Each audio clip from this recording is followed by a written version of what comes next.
La máquina de la naturaleza. Hacia el año 1800 hubo en algún lugar un francés extraordinario llamado Lazare Carnot. Fue estadista y ministro en varios gobiernos franceses y de hecho era tan eficiente que se le conoció como el organizador de la victoria de las guerras francesas de la Revolución. Era también científico e ingeniero y su trabajo fue lo suficientemente importante como para que se le recuerde incluso hoy. Casi un siglo después, esta gloriosa tradición familiar era continuada por Sadi Carnot, otro ingeniero que llegó a ser presidente de la República Francesa desde 1887 hasta el día en que en 1894 fue asesinado. Pero el Carnot más importante no fue ninguno de esos, lo fue en cambio uno que vivió entre ellos. Su nombre era Nicolas Léonard Sadi Carnot, llamado por todos Sadi. Y ese Carnot estaba interesado en las máquinas de vapor.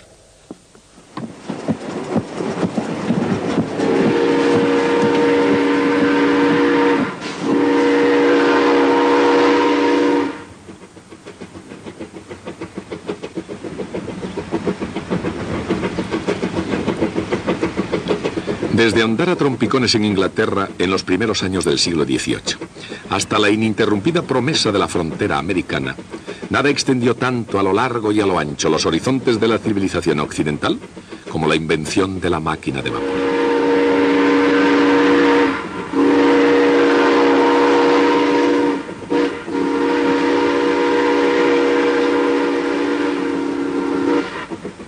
Muchos veían las nuevas máquinas como una amenaza, tosiendo, escupiendo, perturbando la paz y rompiendo el equilibrio.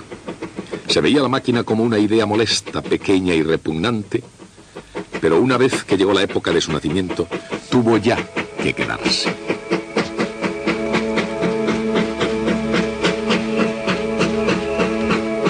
El vapor surgió en la era industrial y se convirtió en la fuerza de la revolución.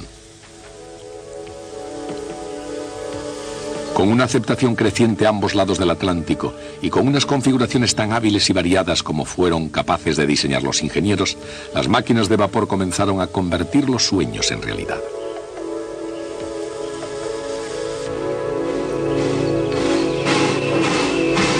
La máquina de vapor reconvirtió los telares de la zona algodonera y tejió el entramado de una nación.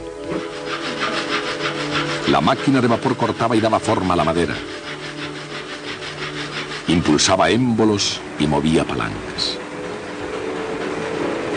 La máquina de vapor hacía la mantequilla y molía el grano y convertía el pequeño negocio familiar en un negocio internacional.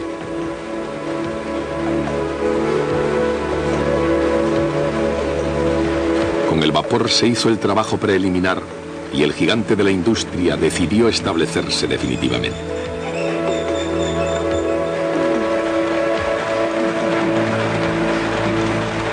El poder de la máquina de vapor era energía, movimiento y cambio. Llegó a ser un símbolo de la oportunidad, ya fuera para escapar de la falta de patatas, de los salarios de miseria o del zar de Rusia.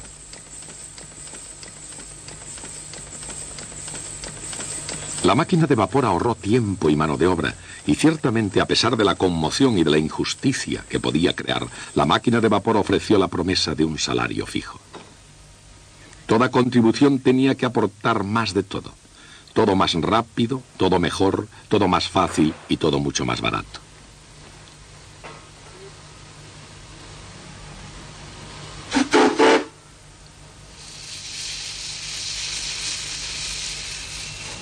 A donde quiera que uno mirase, en cuanto los hombres pudiesen hacer llegar los raíles, parecía que el resultado más importante de la nación era el progreso. Y más todavía, en cuanto a que la máquina de vapor transportase cuerpos y almas, transportó incluso el intelecto humano mucho más lejos. Lord Byron escribió: muy pronto las máquinas de vapor lo llevarán a la luna.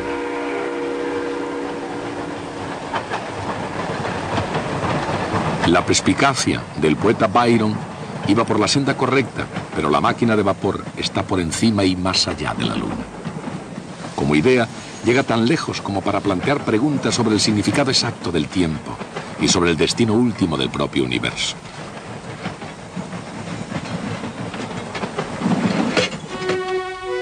Ese fue el viaje que comenzó en la mente de Sadi Carnot. Nacido en 1796, Carnot puede que haya heredado de su padre su aptitud para las matemáticas y para la ingeniería militar, ya que su padre, Lassalle, se había convertido en un héroe de las guerras de la Revolución Francesa, en premio a sus habilidades en organización y táctica. El joven Carnot, que ingresó en la escuela politécnica por influencia de su padre, inventó la máquina de vapor y al mismo tiempo descubrió el hecho de que su país estaba atrasado en su desarrollo. Para una potencia militar como Francia, esto era un problema, pero para un ingeniero militar era un reto. En lugar de construir una máquina de vapor mejor, el joven Carnot propuso una teoría mejor. Por supuesto, la fuerza del vapor no era en absoluto una idea nueva. Desde la bomba de agua impulsada por vapor, creada por Thomas Savery en 1698, los inventores e ingenieros como Thomas Newcomen, Richard Trevithick, Mathews Boulton y, por supuesto, James Watt, fueron perfeccionando la máquina de vapor, mejorándola y haciéndola más poderosa, y lo que es más importante, más eficiente.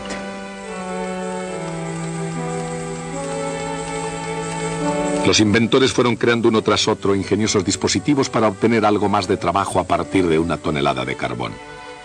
Pero fue el descubrimiento de James Watt, una forma de enfriar el vapor fuera del cilindro principal, utilizando un condensador, lo que hizo que progresase realmente la era del vapor.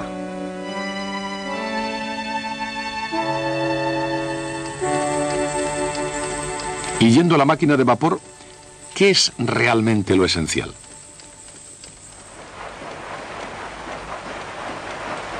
Entre todas sus válvulas y engranajes, entre todos sus balancines y tuberías, entre todos sus instrumentos y manómetros, entre todas las máquinas con sus campanas y silbatos, y entre todo lo que funciona para atraer la atención del comprador, ¿cuál es la esencia propia de la máquina?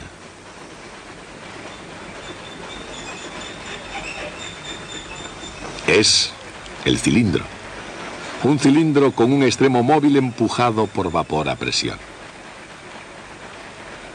Abriendo una válvula unida a la caldera, el cilindro recibe vapor a alta presión, que empuja el émbolo hacia afuera, ejerciendo un trabajo sobre el volante. El volante empuja nuevamente el émbolo hacia adentro, expulsando el vapor gastado a través de otra válvula, y la máquina está lista para un nuevo ciclo.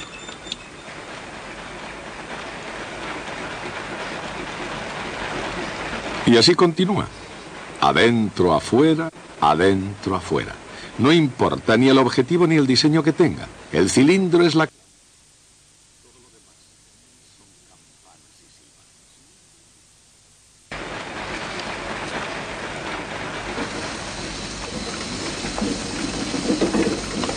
Teniendo en mente la propia esencia de la máquina de vapor, Sadi Carnot no se preguntó cómo podía mejorarla, sino cuál es la máquina de vapor más absolutamente eficiente que permitirá la naturaleza.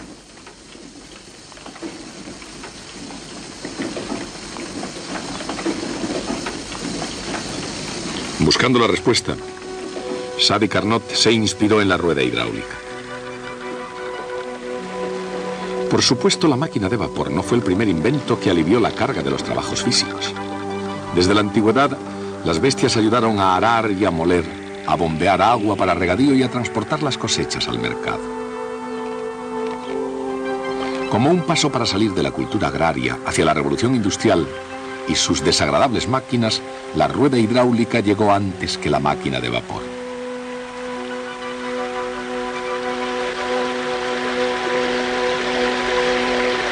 Y mientras que el agua impulsaba los telares de la industria textil inglesa, se comienza a hablar de otros fluidos en los círculos más eruditos de la época.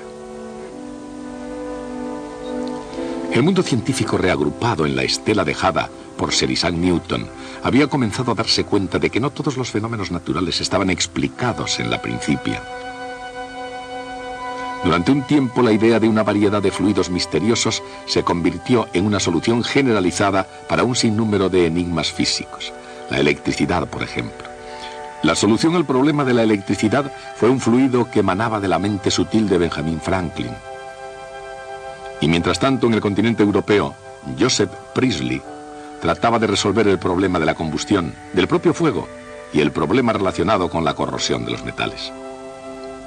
Priestley era químico y su solución, por supuesto, fue un fluido, el flogisto, un fluido sutil y sin peso que, como la electricidad, se combinaba con la materia ordinaria para formar los metales y que se escapaba cuando los metales se corroían. Otro problema era el calor, que para todos los fines prácticos fluía como un líquido de un cuerpo a otro. En un siglo inundado de fluidos, un fluido del calor llamado calórico era relativamente fácil de inventar. Pero había un fluido que no necesitaba ser inventado en absoluto. Incluso cuando Sir Carnot se esforzó en comprender el poder infernal del vapor, abundaban en el ambiente rural ejemplos de fuerza hidráulica.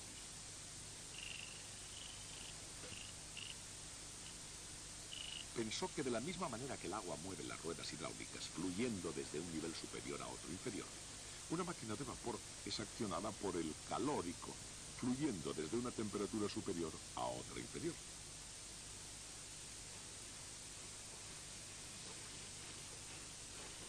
Con esta simple deducción de la mente de Sadi Carnot, había encontrado la clave de cómo la naturaleza limitaba la eficiencia de una máquina de vapor.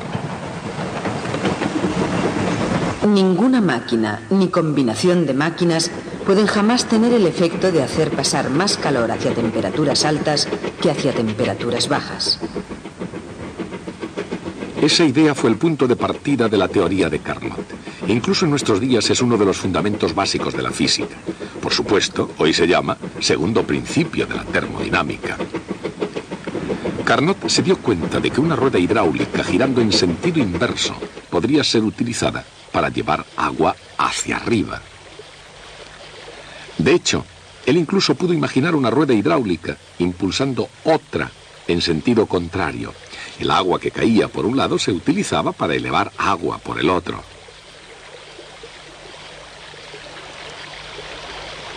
Comprendió que la máquina combinada jamás podría subir más cantidad de agua hacia arriba que la que fluía hacia abajo.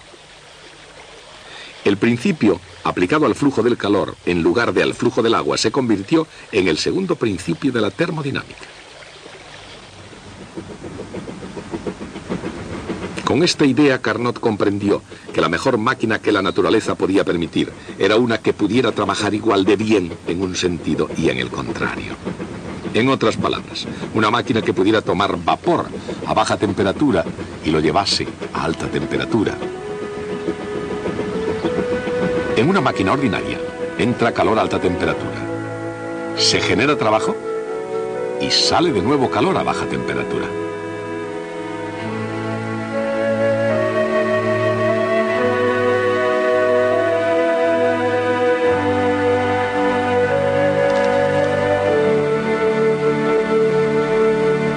Carnot imaginó una máquina que pudiera trabajar en sentido inverso.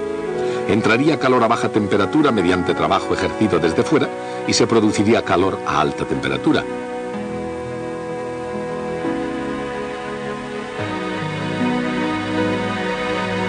Existe un nombre para una máquina que funcione de esa forma.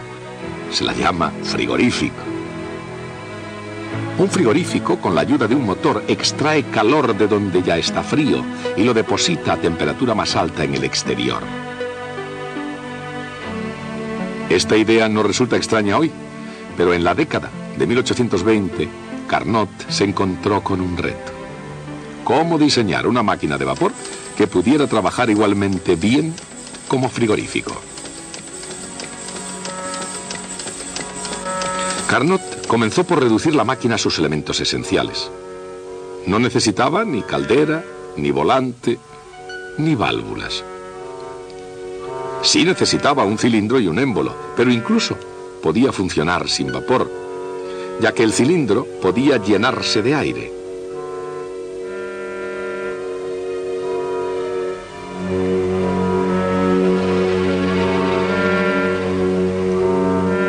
Se calienta y el aire se expande, llevando el émbolo hacia afuera. Se enfría y el aire se contrae, haciendo más fácil llevar de nuevo el émbolo hacia adentro a temperatura alta, y el émbolo realiza trabajo.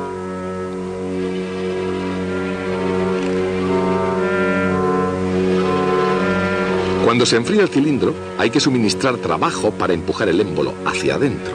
Pero al estar más frío, el aire en el interior ejerce menos presión, de modo que se necesita menos trabajo. Hay por tanto una ganancia neta de trabajo en la máquina. Ahí está, la máquina ideal. Entra energía calorífica y sale menos energía calorífica, y la diferencia aparece como trabajo útil.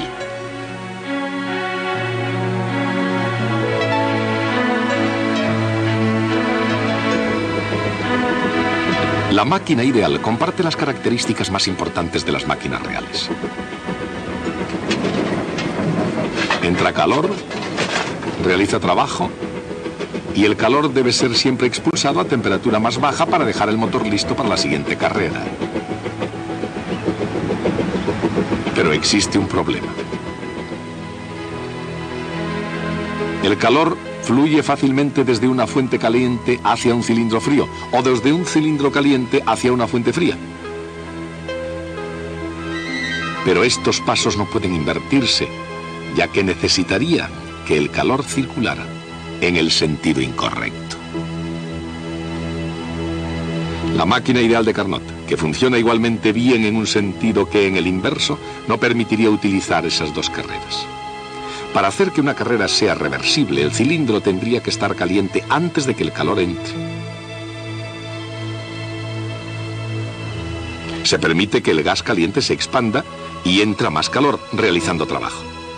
Se empuja el émbolo hacia adentro y el calor fluye en el otro sentido. Esa es una carrera reversible.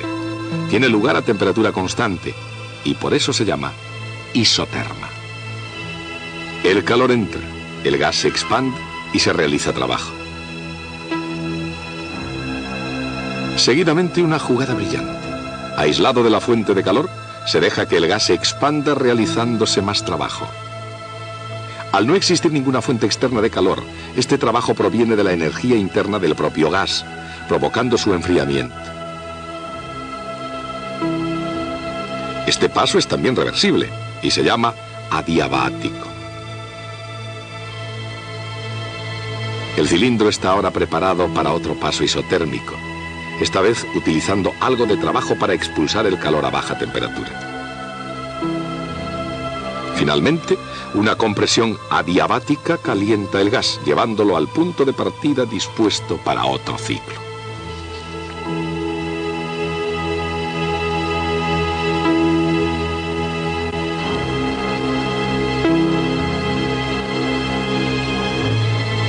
En cada ciclo se realiza trabajo neto, al igual que en una máquina real. Pero cada uno de estos pasos funciona igualmente bien en sentido inverso. De manera que la máquina de Carnot es tanto un motor como un frigorífico. Trabajando igualmente bien en ambas direcciones, una máquina perfectamente reversible.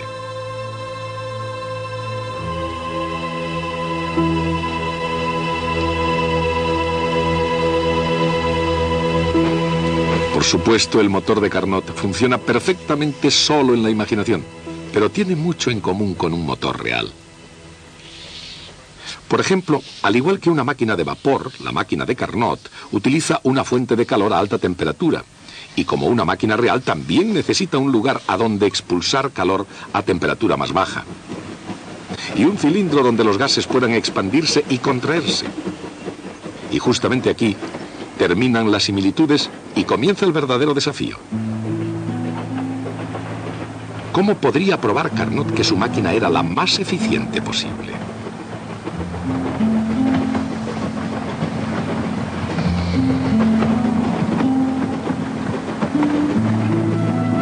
Puede encontrarse la respuesta comparando una máquina real con la máquina de Carnot.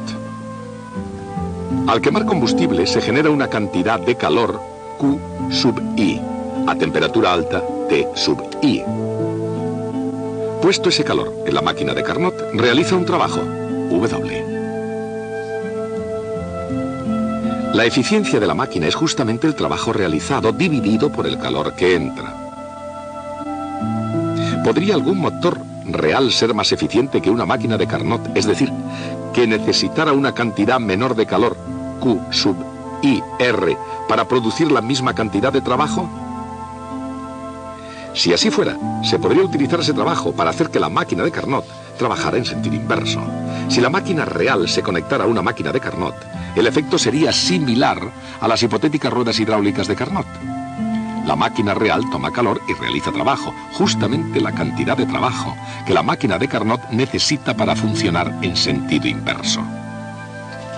Recordemos que si la máquina real fuera más eficiente, Q sub IR sería menor que Q sub I.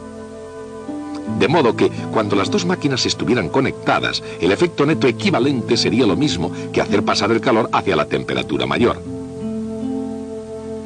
Pero esto contradice el segundo principio de la termodinámica. Si este principio es cierto, la máquina real no puede ser más eficiente que la de Carnot. Trabajando con el calor que fluye desde una determinada temperatura alta a una determinada temperatura baja, la máquina de Carnot es siempre más eficiente que una máquina real. Como el segundo principio de la termodinámica es cierto, la máquina de Carnot es la máquina más eficiente que permite la madre naturaleza.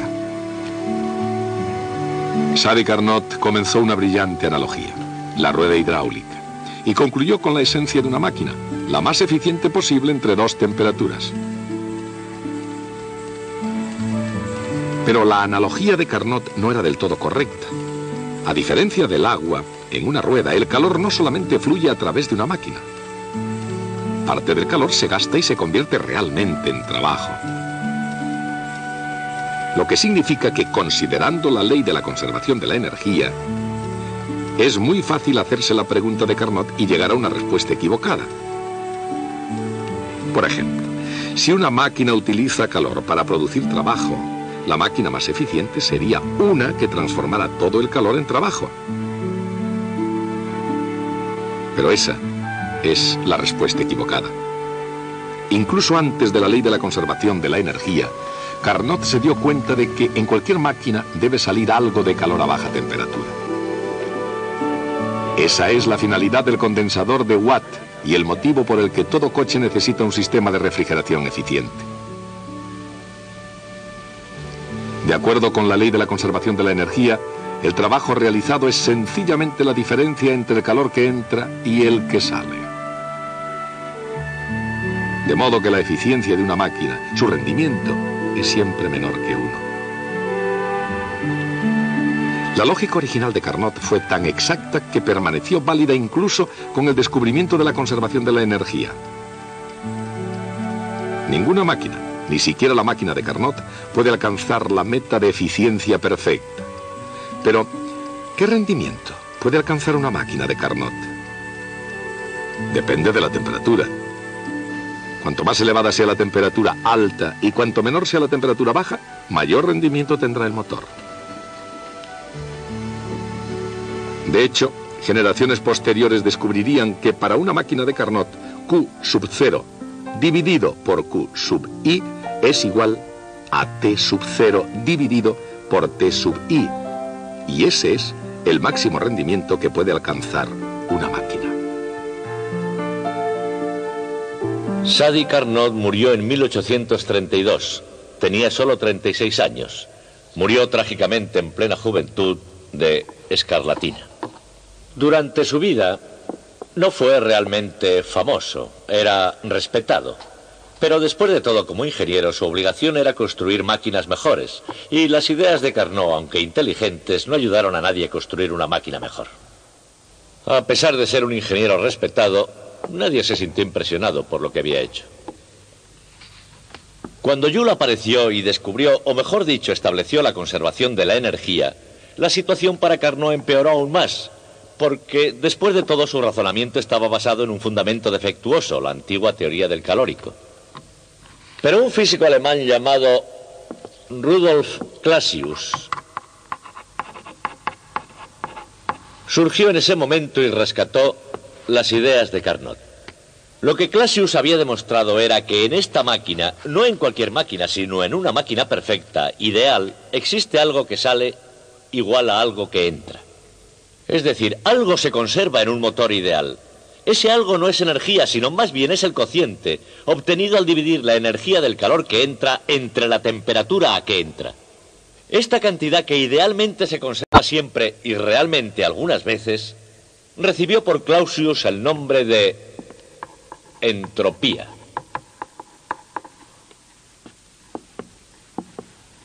Si yo tuviera que resumir muy brevemente la historia de la máquina de vapor, diría algo así. James Watt, cuya meta era ganar dinero, inventó una máquina de vapor más eficiente. Y Sadi Carnot, cuya meta era encontrar una máquina de vapor más eficiente, cambió por completo nuestra visión del universo, porque nuestra visión del destino del universo está basada en el principio al que llegó Clausius analizando el trabajo de Carnot, el principio de la entropía. Y el principio de la entropía será nuestro próximo tema el próximo día.